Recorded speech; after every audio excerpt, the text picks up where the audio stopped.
All right, the good from the weekend. Let me start with this. Everyone's trying to figure out, what do you do? What does the media do? How do they push Joe Biden? How does the Democratic Party push Joe Biden out of this race? Well, I would say that Adam Carolla has the best idea on how to get him out of the race. Here we go. This is from the Gutfeld Show on Friday night. I do have a way to get Biden out of there. How? Because he's not going to listen to anybody, and he's going to make the decision. And now everyone wants him out, including his own party.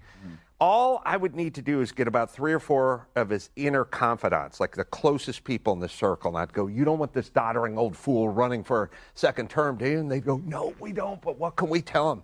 I go, listen to me, this is going to work. Get on the same page. When he says, I'm running for a second term, you say, but this is your second term. Like,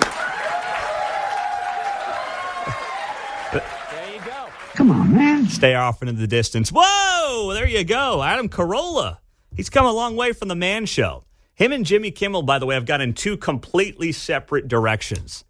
Jimmy Kimmel has become a pawn of the Hollywood woke elites, and Adam Carolla, who has had tremendous success, was like 10 to 15 years ahead of the podcast curve, has been the guy who's made a lot of common sense over the last several years. He's led the way on pushing back against, the COVID insanity. He was right there in California at ground zero for all of it. So he's been absolutely outstanding.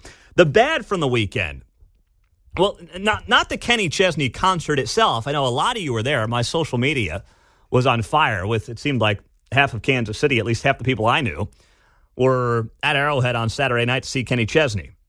But this story I saw from KCTV5, according to the fire department, 107 calls for service were placed from the Kenny Chesney concert at Arrowhead. Although some of the calls were for various other ailments, heat-related issues, and intoxication were the bulk of them. Take it easy out there. I mean, you can't pregame a Kenny Chesney concert when it's, 85, 90 degrees in early July, like you can a Chiefs game on a nice, cool November day. It's a very different strategy when it comes to your tailgate when it's early November versus early July. Your body handles it differently. You can't just, drink beers all day in early July Kansas City heat and expect to be fine. Now, God willing, of course, you're never driving in that situation. That's step number 1. We know that's too big of a problem. But even if you're like, don't worry, I'm not driving. It's still July 6th in Kansas City, okay? You can't just show up to the parking lot at 1 p.m. and then walk out of there at 10 o'clock, 11 o'clock at night and think everything's going to be fine. It's a bad idea. So 107 calls from the fire department to the fire department. And Battalion Chief Michael Hopkins saying to KCTV5, at a place like Arrowhead, there's not a lot of shade out there, so it's going to be tough. Wear a hat, wear sunscreen, and drink lots of water. Wow, shocking news. Talk about a bombshell. Some people really need to hear it, apparently. And then you're standing, at a parking lot all day where that heat is just barreling right off the asphalt onto you. It's a bad deal. So be careful. If you go into Morgan Wallen next month, you got 2 shows on August 1st and August 2nd here in Kansas City. We are sending someone to Vegas for the show the following week. But learn something from that, okay? I mean, I have actually not been to a concert at Arrowhead yet in my time. It's just not something I've been able to make. But you see it in the early season football games. You go to some September games, it's very different from when you go to those games in late October, November, sun setting early and the whole deal. So be smart about it. The ugly was, if you missed it, the Joe Biden interview with George Stephanopoulos. I played the goodest clip. Sorry, the best clip. I'm just using Joe's words here. I feel as long as I gave it my all and I did the goodest job as I know I can do, that's what this is about. He's doing the goodest job he can, That's what I say to Mark and John before we start the show every day. Let's have the goodest show we could have there, fellas. Okay, that's boom, boom, boom. That's what we do every day. We try to have the goodest show, and we hang them up at 10, and then we try to have the goodest show again the next day. That's the plan every day here on KCMO. But it wasn't just that. It wasn't just his inability to use the English language properly as the president of the United States. It was also just the basic questions around, like, did you watch yourself in the debate? We're not asking Joe Biden if he watched, one of his U.S. Senate debates from 1976.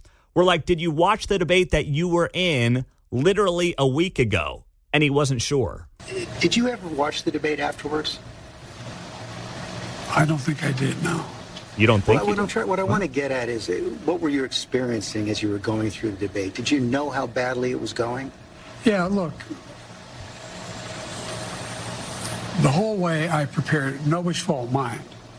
Nobody's fault but mine. I prepared what I usually would do, sitting down, as I did come back with foreign leaders or the National Security Council, for explicit detail. And I realized about partway through that, I get quoted, the New York Times had me down at 10 points before the debate, 9 now, or whatever the hell it is. The fact of the matter is that what I looked at is that he also lied 28 times. The way the debate ran, not my fault, no one else's fault. No one else's fault. But it seemed like you were having trouble from the first question in, even before he spoke. Well, I just had a bad night. Hey, I had a bad night, man. A minute of incoherent rambling, not knowing whether or not he watched the debate that he was in a week prior. How could that possibly give anybody an ounce of confidence at all? It was disastrous. And that's why this week, the media is going to go for its kill shot to get this guy out of the race. Can they do it? As we talked about earlier, it will depend on Joe Biden.